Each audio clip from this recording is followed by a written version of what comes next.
Oh, okay. Okay, now I'm also going live. So I will just drop down at 9. I have another meeting. In case that is cancelled, then I will continue. Okay, then we will discuss something which can be covered within 9.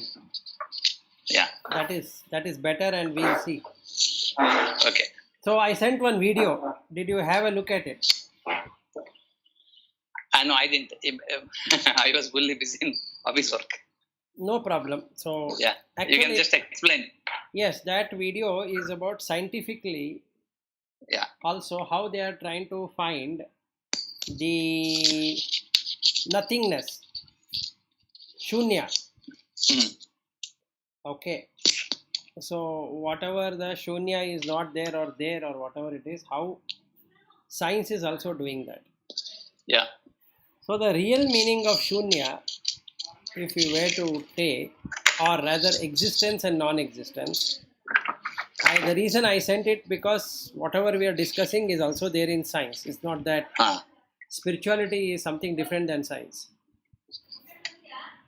But if we really watch, if the senses and the sense object and the mind gets attached to senses and sense object, then there is existence. So we create an existence of matter, and then you have the movement in the matter, and everything is moving as planned. But the moment you withdraw your senses and the sense object, then that shunya will happen. There is no longer anything called as world. So it becomes vacuum, or we can call it as void. In that voidness, you can't say nothing exists. The consciousness exists, but the matter does not exist. So yesterday, in that video, he shows about matter and antimatter cancelling out. And that is what is happening throughout the body, throughout the universe and everywhere. So in that, based upon the desire, vasana, and the karma and the samskara, the cancellation of the matter doesn't happen fully. Something will left out. And with that left out creates the world of 5 senses. So at any point in time, that annihilation can happen, and we call it as death. So for this matter which has come up till now and is set a relationship and this and that, all that will go away, because the antimatter will destroy what has been there. So the Srishti Sthiti Laya is going to exist as long as there is a residue of matter. But if the matter were to be completely removed by the antimatter, so the residue is 0. So in that case it becomes shunya. So only the consciousness exists. It is so nice video. Scientifically you can see it, and since science cannot prove beyond 5 senses, they are stuck with that. But the approach is correct. See, the way this science is defining all these things with measurement, they know how to measure that, so they are able to clearly say this is what it is. The nature they are able to explain. The conscious part, there is no way we can explain, because Sadhguru talks about you put some electrodes and then you measure, then you that beta, and he also talks something, right? Is there any way that we can measure that? I think even you, when you visited that Pyramid Valley. Yeah, Pyramid Valley. Even you were telling that it is possible to measure. You will then be why science is not believing in that? No. That is again matter. That alpha, beta, gamma, all that waves is again matter. It is not consciousness. The consciousness is what moves it. And there cannot be any instrument which can really say what is moving there. Yeah, I think whatever can be measured is Maya. Yes, you can never measure Brahman. Yep. There cannot be any equipment, because if you create an equipment, the equipment is already Maya. Mhm. So But whatever, yeah, that video is really good. So I went through it. It's a 1 hour video. So half I watched yesterday and half I watched today. Actually good. I think spirituality is all about this quantum physics and quantum mechanics. yes, And our sages have already found that. And all this matter and antimatter coming, the dancing which happens. They show, right, yes, the red, the black and the white dots coming, colliding, and going. So I was getting reminded of Shiva and Shakti correct. Or you coming can, and going, coming and yes, going. that is correct. That is Shiva Shakti dance, or you can put it like Punya and Papa, whatever you want to name it as. It that is what it is. So some residue is left, and that residue creates life. Yeah, correct. So that is all debris, the dust of the remaining part is what we are. What we are. Exactly. Actually, we are nothing. And if we can understand that, you will not attach to yourself, so you are released. Without understanding, we are what we are. So basically, that is the problem. So once you have that liberation, you are a part of that big ocean. Yes. Yes. So then your power, everything is at its peak, Purnatva. Purnatva, because you don't have to do anything. It automatically, see, the I was telling my sister this morning. So while I had sent her this video, she watched it. So I was telling her, you can also do it for yourself right now. Do you know how much of the breath is going in? How much of breath is going in? Till my that is filled lungs. Do you really know what is the ounce and what is that? And No, that is not there. It depends on the energy, right? What energy I need. If I run, then I take more. no, that is correct. But do you really know? No. Okay. Do you know how much it is holding? That is also unknown. Efficiency is unknown. Lung efficiency. And do you know how much it is? How much is coming out? Whatever goes in, same amount of air will come out. But No, energy will not be there. it while doesn't. coming out. It doesn't come out equivalent to that. Yeah. If it comes out equivalent to that, it cancels out. But it will not. Something is left inside, and that is life. If it only comes out, it is death. So that's what we talk it as prana. Exactly. So we don't see what is exactly below our nose itself. Forget about. So prana is also not measurable.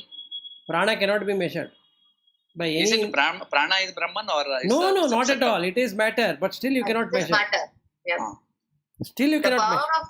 The power of prana is Brahman. Yes. What powers that? So in our body, when we say that there's a prana is prana, we will have that. So where exactly is that energy? See, when you are happy, suddenly energy comes. We don't know from where it comes. See, in somebody is in the hospital, he recovered and not expected. Immediately prana comes to everyone around. How that prana just comes and in the body, how it Brahman, prana, and body. Can you just relate these three things? See, first let us understand this. The body is the normal body, right? Inert. Inert. Okay, the battery is this prana. Yeah. Okay, so now it's a battery operated thing, which is conditioned. Now Brahman is unconditioned. That is, the electricity is unconditioned. So when good news comes, it is put on charge. Yes. So the prana comes, so you feel very happy. Oh, it goes to the charging mode. Yes. During that time, prana comes to body. Yes. New prana I comes thought to the prana body. was there. We have unlocked it. That's what I was thinking. No, whether you unlock it, you can only unlock through the electricity which is flowing.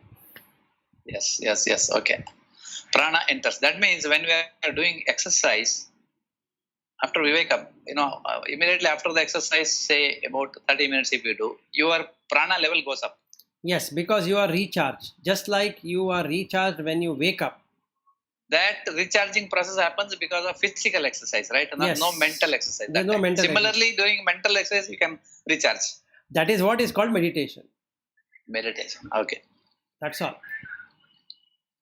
So with meditation, you can be in the same state. Sama Adi. Same state. Sama is equal. Adi is state. Same state. Or equal state. What happens during this is Jagrata Avastha. We can charge it these two ways. And also by quarreling, fighting and all, you can lose. Both possible, I understood. What about during the sleep stage? It is charged again, right? During that time? Yes, it is kept on charge where there are no senses. So there is no utilization of power. Yeah, there charging happens where? To the mind? Charging is, prana. No, charging is to the body and the mind, which is part of the same. So it keeps on happening. So our idea of meditation is keep charging yourself. Exactly. And the charge electricity is Brahman. Yes. See, so reflection of Brahman on our mind and body will increase. We are allowing that to happen by removing unwanted thoughts. Right. We are focusing. Right. Now, the four senses of mind are gone totally. Meaning, I am in control of four senses. If I can put it in that way. See, there is a word called Jitendriya. Yes. Now I am Jitendriya of four senses. One sense which is still pending is sight. So how should I see sight? Is that a day should come when I can see assembly and disassembly happening all the time of everything. From the house to car to people to everything.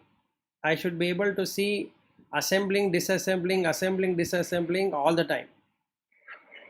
If I can get that experience, then I'm released out of the five senses completely. I have one question, Vilas. See, our body is held together because of our karma and vasana or whatever, right? So what holds a stone or a car or a chair like that? I didn't understand your question. See, our body is held in this form, whatever form we see, because of our karma. Right? Once it is broken, it will be disintegrated. Because you said it is assembly and disassembly keeps happening. Disassembly keeps happening, moment to moment. And it is getting assembled again because of our karma and vasana and whatever, the desires. But what holds a mountain or a stone like that? It also is the same, but without any life. Yeah, but what karma does it have? It doesn't have any karma. See, we can't attach the karma philosophy for everything. Yeah, but what holds that together then? See, what holds life together is karma. Correct. What holds non-life form is just combinations. Even life is a combination. In here, how you will get that combination is defined by karma. If you take minusing the live thing, what we are able to do, minusing that, it is just matter. Okay. Matter has knowledge of itself.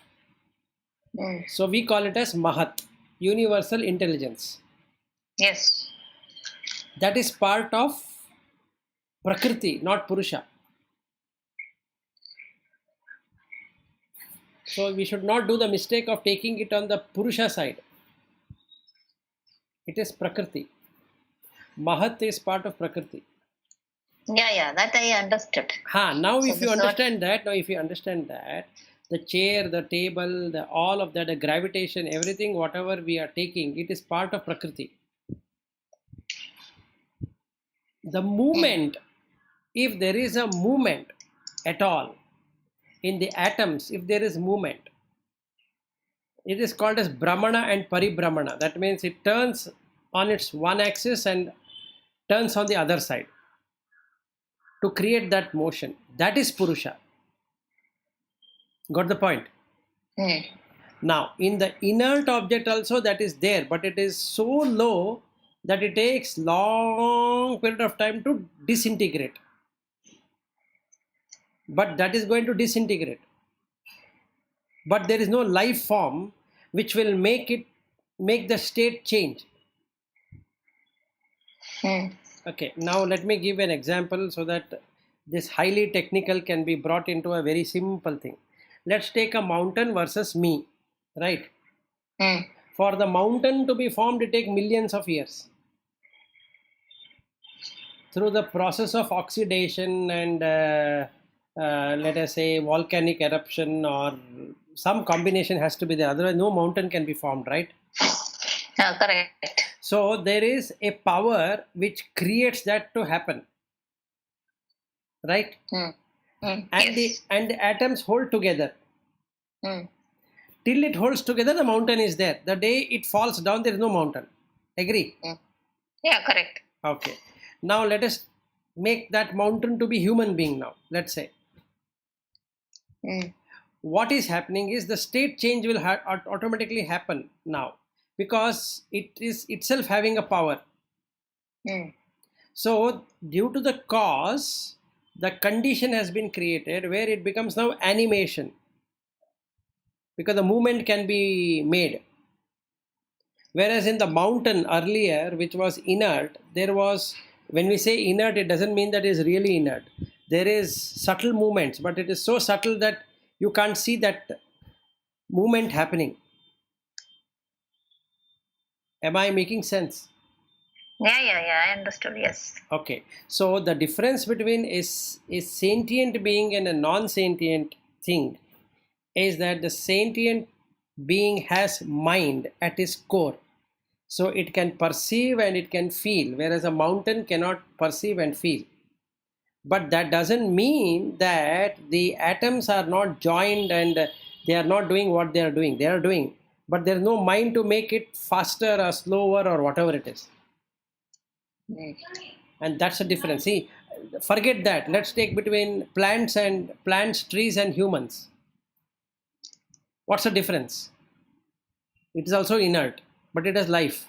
It can feel, it cannot perceive. Yep. And there are certain plants which can perceive threat.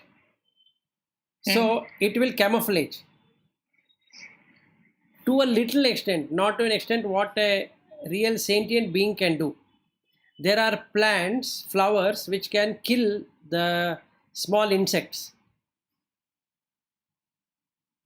by changing. So there is little bit of perception. But it is deep rooted. That means deep rooted in the sense that it is stuck to the ground. So it cannot move anywhere. Whereas any of the sentient beings are not stuck to the ground. They are able to move from there.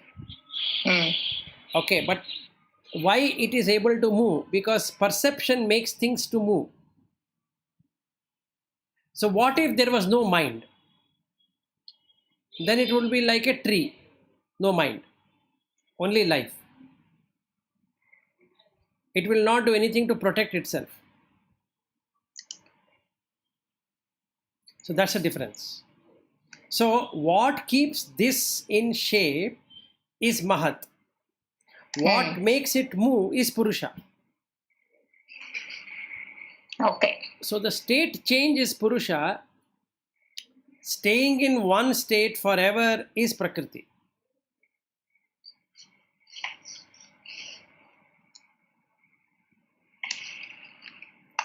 Make sense?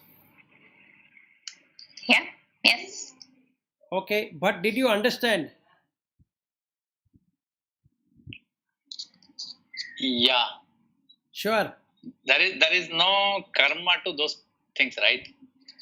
Yes, there is no karma for anything. stones and all that. Yes, there is no karma because they just assemble, disassemble. That way you want it to be assembled and disassembled is what mind will create, and that is attached to the mind. The karma is attached to the mind because vasana is happening in the mind. It is not happening in any of the inert object. So how your body will be placed at what point in time is based upon the karma, is not based upon how the atoms are going to get assembled. Atoms are going to assemble in the same way as it would have got assembled. But the disassembly will happen based upon karma, and since the disassembly will happen in a wrong way, because at that time that karma will define how it should be assembled and disassembled, the being, that is the mind, will then undergo the pain or pleasure or whatever it is based upon the body. But the mahat, intelligence, and how human body should be created is there in nature itself. It has got nothing to do with Purusha.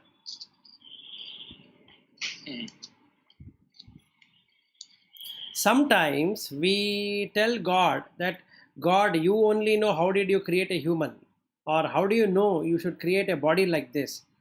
Actually, no God created that. It is in the nature. It is in the Purusha. And that is the reason Prakriti, sorry, it is in the Prakriti. So that is the reason Prakriti is also called as Ananta. There is no way you can find out how the intelligence started. Because you cannot find the cosmic intelligence at all.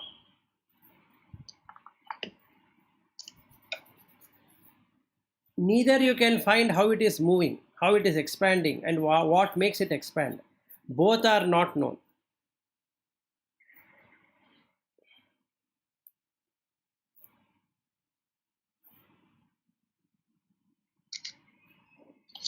So this the 5-element Prakriti, when it form as a human being or animals or something, that is within that you have chitta and some karma keeps happening. Yes. Only for human being, this is the highest superior as far as our understanding is concerned. Yes. So that's the opportunity to go out. But a stone can never become a bird or something, right? Nothing. It will remain as nature only. Yes. Nature means it is what you call Mula Prakriti. Mula Prakriti.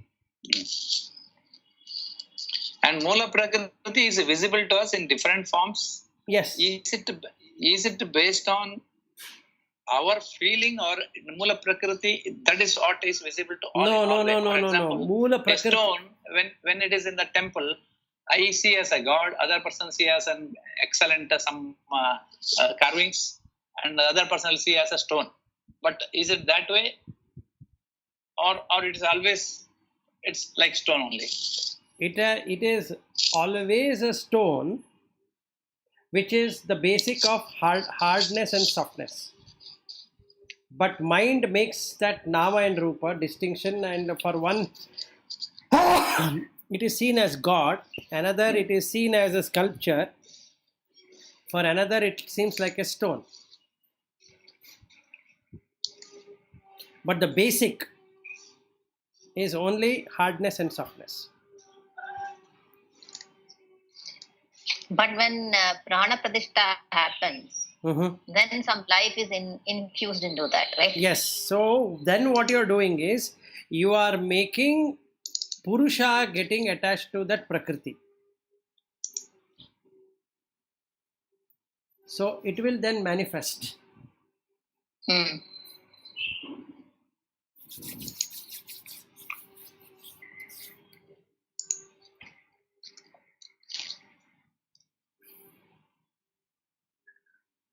But right now, sorry, go ahead. Yeah, Lata. Yeah, if you see that video, it looked like we all happened, all these galaxies and all happened by chance. Yes.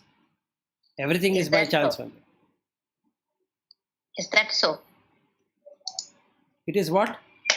Is it that? Is it like that? From science, it is by chance. From spirituality, it is by karma. Because in spirituality, in science, there's nothing called as karma, right? Yeah, right. That's right. So, and karma also is not a right word to use. It is actually vasana. Hmm. So there is nothing defined as vasana at all in science. What can be sensed within five senses is what science is, right? Hmm. See, today we write code, but we don't know how it looks. So when it looks, when you run the code, whatever it looks, that only we call it as working. Yep. But we don't say code is working, we'll say feature is working. Hmm. So whatever is seen by five senses only is accepted as reality. But there is a piece of code which is running that, but we don't agree to it. We say feature is working. Actually, feature is not working. It is a code which is working. Can we see it in that way? Then realization become easy. But since we are attached to the feature, we will never see that. Similarly, science cannot see this vasana. Vasana is the code. Hmm. What The blueprint. The blueprint. What it sees is what is getting animated. Just like UX. So I have a UX screen and it should look like this, and I will write a JavaScript code into it and make it animating. And I forget all about the code. As a user, I forget all about the code, what is there. But what is running actually? Code. You minus the code, including the teams, what we are using, or intranet or internet or whatever it is actually the hardware which is, and the electricity which is powering that. It is the really no product as such. But we are so hooked onto the product that because it can be sensed by five senses. Code cannot be sensed by any five senses.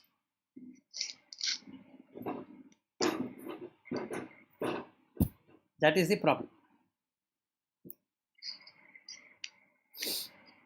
So science can never unearth the code, no matter what it does.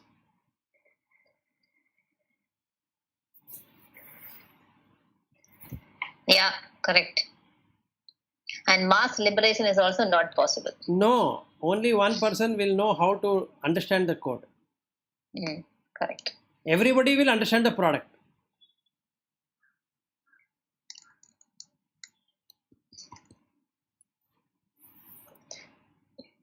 See, So is there something like intergalactic federation?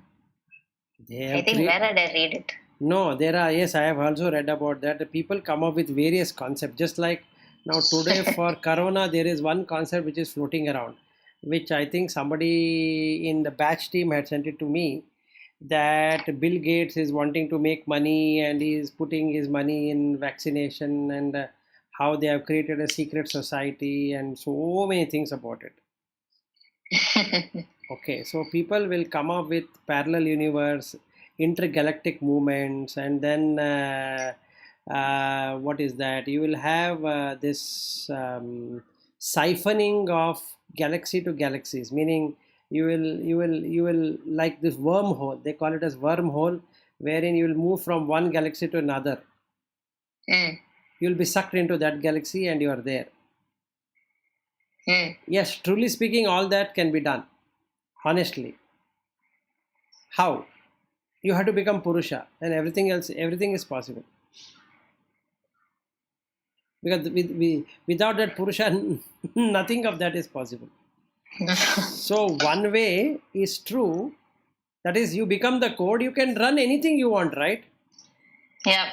C# can be used for ERP product, can be used for automotive product, it can be used for artificial intelligence, or it can be used for whatever. Or C, let's say if you take structured C or ANSI C or whatever C, then we can use it for machine learning language, and so many kind. If you take Fortran, we can use it for something else.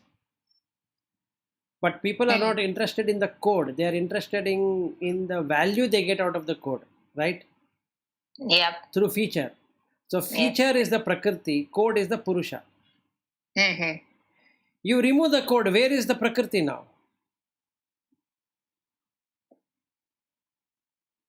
It's gone. Mm. The whole thing was running, like the software, Teams is running, because there is code which is running. It's not Teams is running. But I feel Microsoft Team is running at present. So I'm connecting through Teams and there is a meeting request and I'm clicking on that. So what I can say is on click, that function is running actually.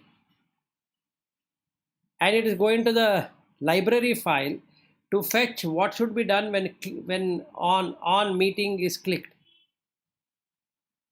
So click as a function, I will write a library.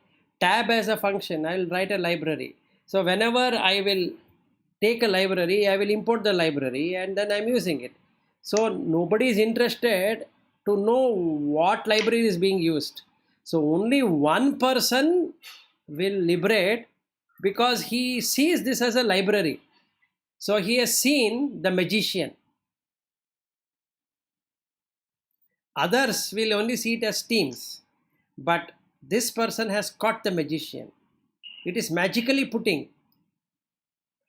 We are so default oriented. Now, let us say there is this on my email, this meeting request has come. I'll click it. I will not remember that on click function is being used. It will automatically inform the operating system that when on click is done, you should take me into another window. So a default window is moved and another window comes into existence. So what is happening? Old window is removed and a new window is replaced in it, and the window comes. So, and on that window I am able to do everything. So what happened to the old window? It is eliminated, removed. But multi-threading concept says that it is there in the background as a process. So we will put it in the background. So the process is being used. So if you check the processor speed, and then you'll come to know that all these background things are using the memory, which is exactly what we are doing. We are keeping all our memories about the past and running the process, or we have the processor. So that processor is keeping everything. So as and when a particular sequence or situation comes, from that processor, that program is being played. So if I catch that magician, that is the operating system, which is putting all of this, then I can demolish it in 1 second. I don't want it.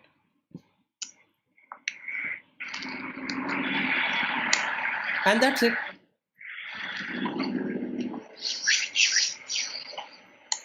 So we will never understand the process. And we take it as a person.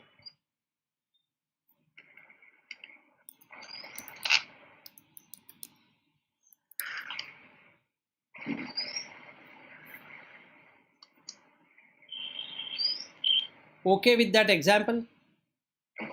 Yes. More from our world.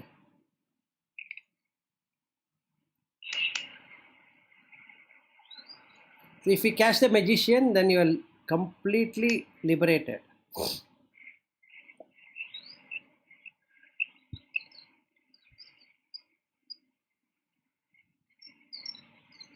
And that magician is the chitta.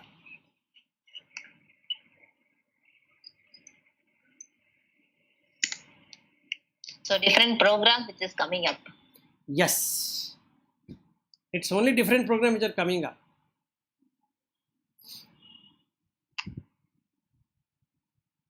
There is no reality. The brother, sister, father, mother, wife, son, daughter, office, all these are programs. When they come up, it will use the process. It will use the processors. So all the process will get stuck to that processor speed, which is the clocking. So the more multi-threading operations we try to do, by the end of the day, the mind get exhausted. or overwhelmed with that, because the processes are not removed. They are lying there forever. So the person gets into distress mode because the energy is utilized and utilized and utilized. So he keeps on using it.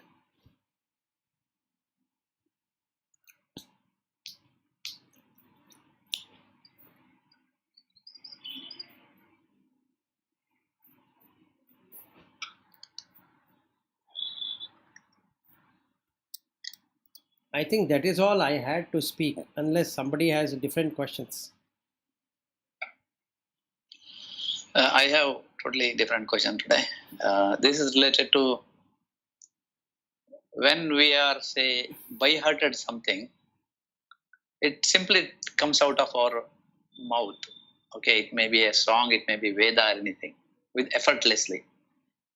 But parallelly, we are doing something else also. That means our chitta can work in two ways. Generally, focus means it is one. But in this case, one is effortlessly happening. It's like a driving and talking. Two Correct. things. Okay. Now, what is happening effortlessly, which we have put initially a lot of effort to make it really a good practice. So this effortlessly, what is happening? Is it something like Brahman? That means there is no in between memory or anything. It is beyond that, right? It simply works. No. Anything. How it works? That's the first question. After that, I have one more attached question to this. You can clarify. See, how it works is that the mind has chitta. It can remember, it can do everything what Brahman can do. And that is the reason it is called as Chidabhasa, meaning reflected consciousness. This chitta is a reflected consciousness. It will do all that what is possible only to consciousness. But it is on vrittis, that is, it has modification. So the multi-threaded environment, what is there, and the clocking of when what process should be run and how should be run is all decided by the chitta, which is part of the mind, manas. So manas, buddhi, chitta, ahankara, these are the four things. So it keeps on being in that, and it doesn't use consciousness. It doesn't touch consciousness at all because it itself is doing everything. Because I don't have to remember my energy, what you call, remember anything, automatically it happens. Yes. Automatically it happens. Now what is working there and what is not used there? See, there is no prayatna here. Simply it happens. But there is exhaustion which happens. In the end, you feel exhausted and you feel boring. Since it is empty at core, you will feel exhausted and boring. Let us say car driving. After learning the car, you feel boring. Now you have to keep on driving somewhere else. Let us say you initially wanted to drive within city, and there is a lot of tension, and mind is learning how to drive. After some time, it becomes very easy to navigate. Now you will say, let us drive outside Bangalore.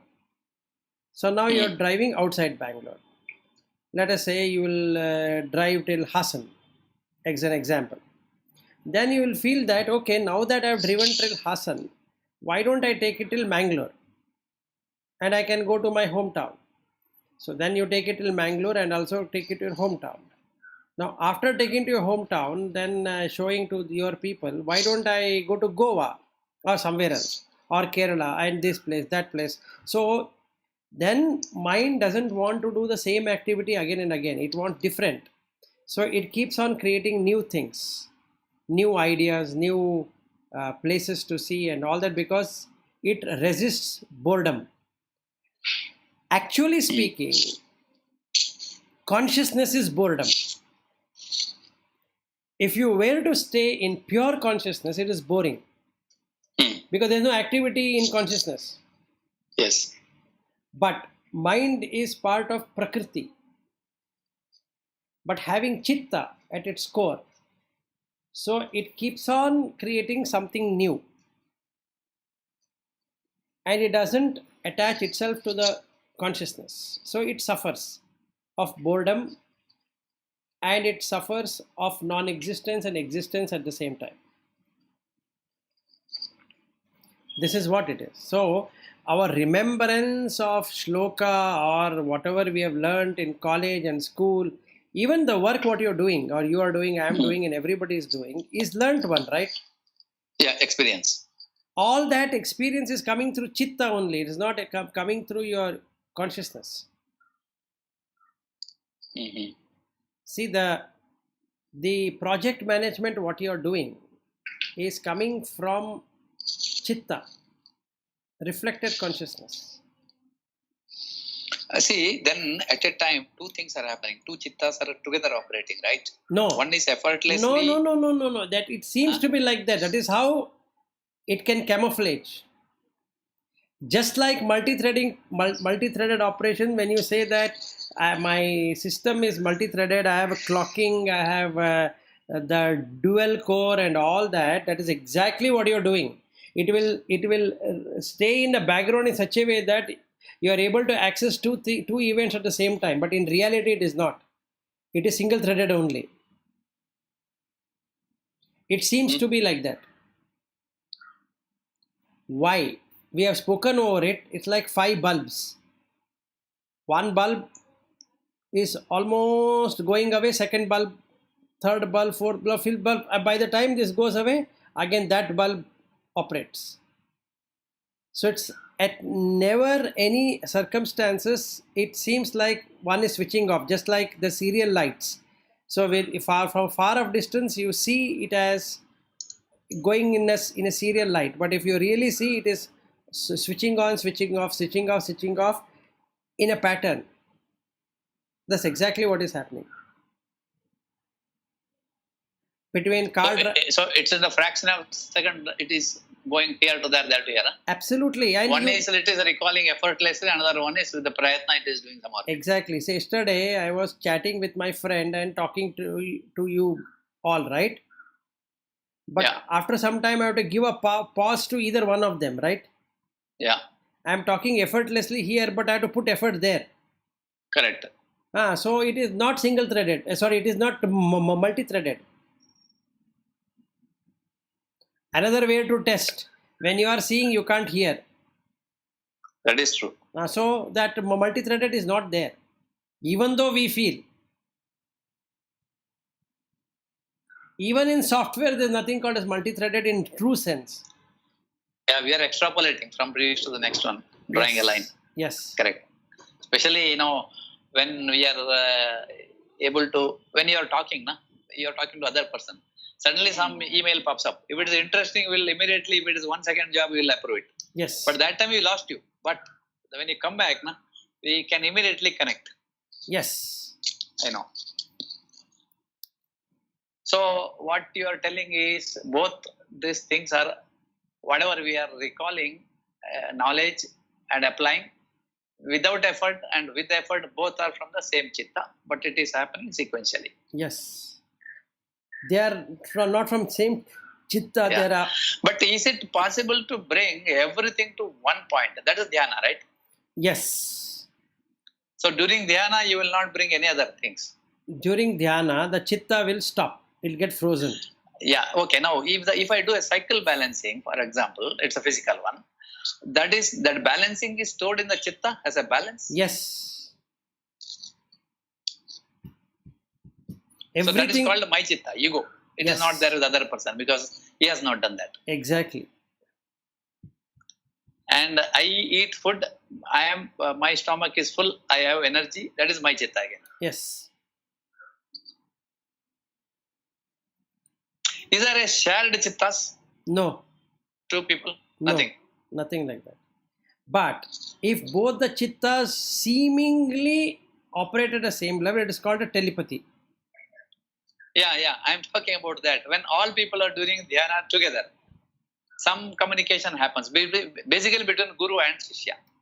That how it happens when the chittas will get frozen. Consciousness is same in both. Correct. And then it happens. Then there is universal consciousness at work, so there is telepathy. So both are operating on the same, this is called Chitta, or what is this called? This is Brahman. It's got nothing to do with Chitta. Brahman experiences through Chitta.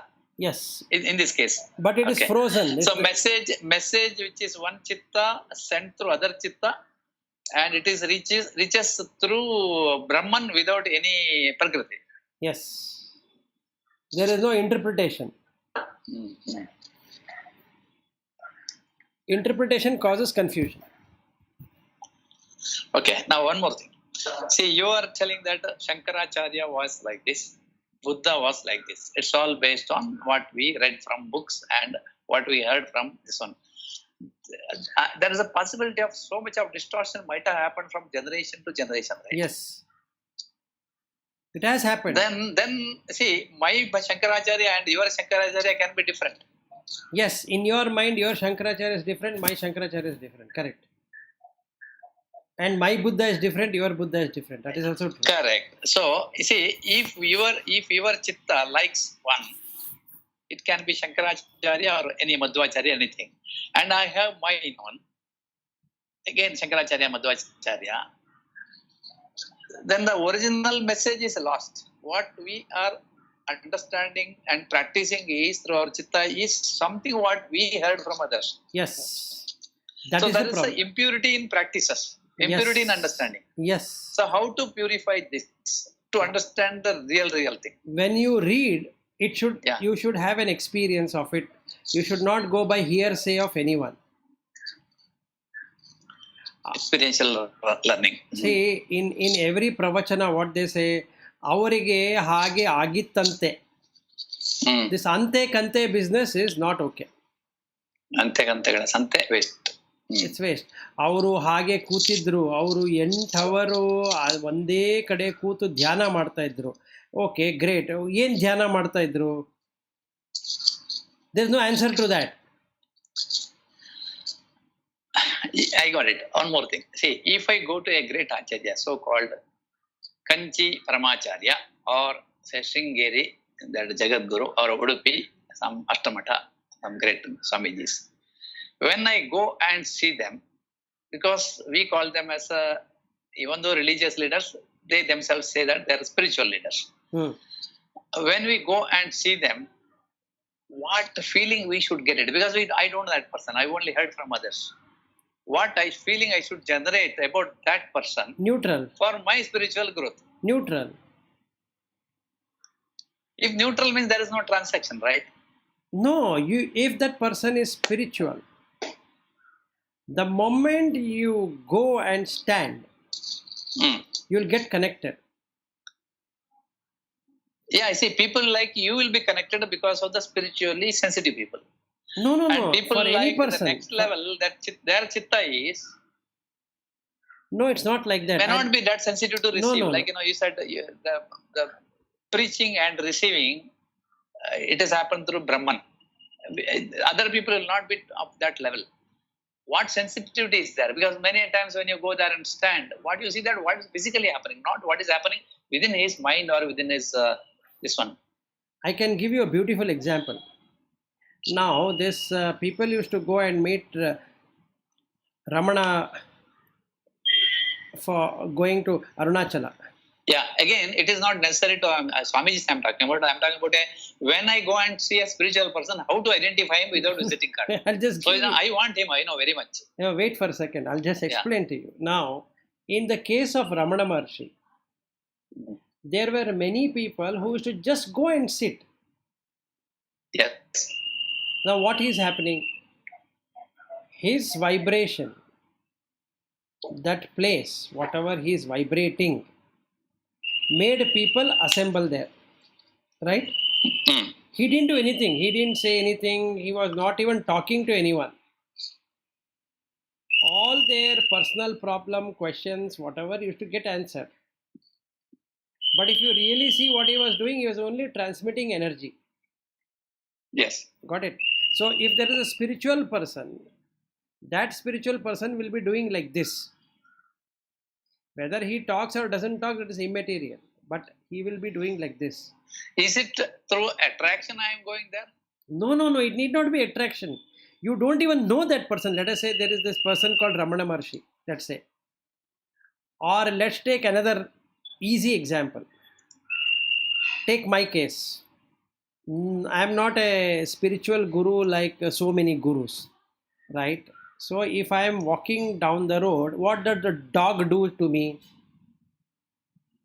They go and stand in one line. Any dog on any road, not only my road, it's any dog on any road does that. Hmm. Why it is doing that? Is it doing it as a mark of respect to me or something like that? No. It is feeling very happy inside. So it leaves the way. You got the point. Hmm. And that is the feeling what anybody should get with anyone. Hmm. If that is not there, it means that person, that consciousness is contaminated. That's all. Hmm. If the consciousness is not contaminated, then anybody under the vicinity of that person will feel very much warmth. Hmm. I'll give you another example, which happened yesterday and today. So my friend was chatting, which I told you, and then after our call, I was chatting with him. He had gone to that diagnostic center. Hmm. I was feeling that he doesn't have COVID. Hmm. I told him once, but then he was talking about symptoms, and then I said, "Don't worry, everything will be all right." And I told him that I am now going to meditate using your name, and then you should be all right. Hmm. Okay. Now, after some time, I felt that he doesn't have COVID. Hmm. In the evening, he got his report. It said COVID negative. Wow. His wife also is having COVID negative. Hmm. And I had messaged, and he had shown to his wife. His wife felt very happy.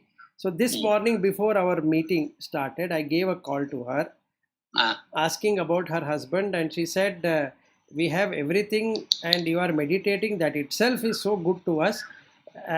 Nothing else we want. That's all. My job is done." Hmm.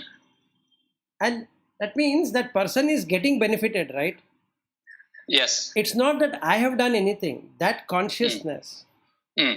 is able to transmit automatically to that person. Hmm. And that is spiritual. Hmm. When we go to religious, or when we meet somebody with the robe or without that robe, the orange robe or whatever robe that is, that's not a question. When you meet the person, whoever that person is, are you feeling irritated by his presence?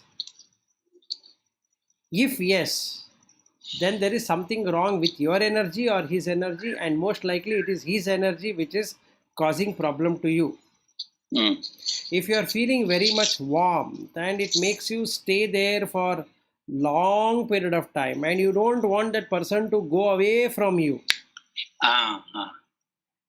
that is how you have to see, rather than whether he is from this mutt or that mutt or this one or that one. Yeah. That you will have natural attraction the moment you see the person. Yes. If that That is happens.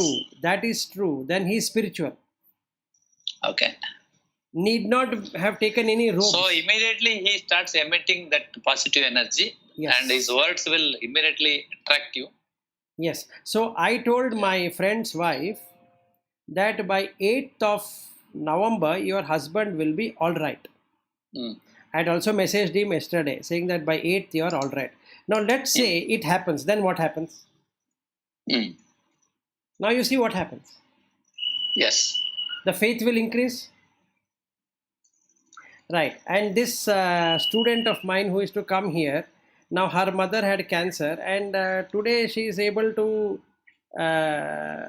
talk very well and all that, and it is getting cured. and she went to the doctor, and the doctor said that don't worry, it is getting cured. Yeah.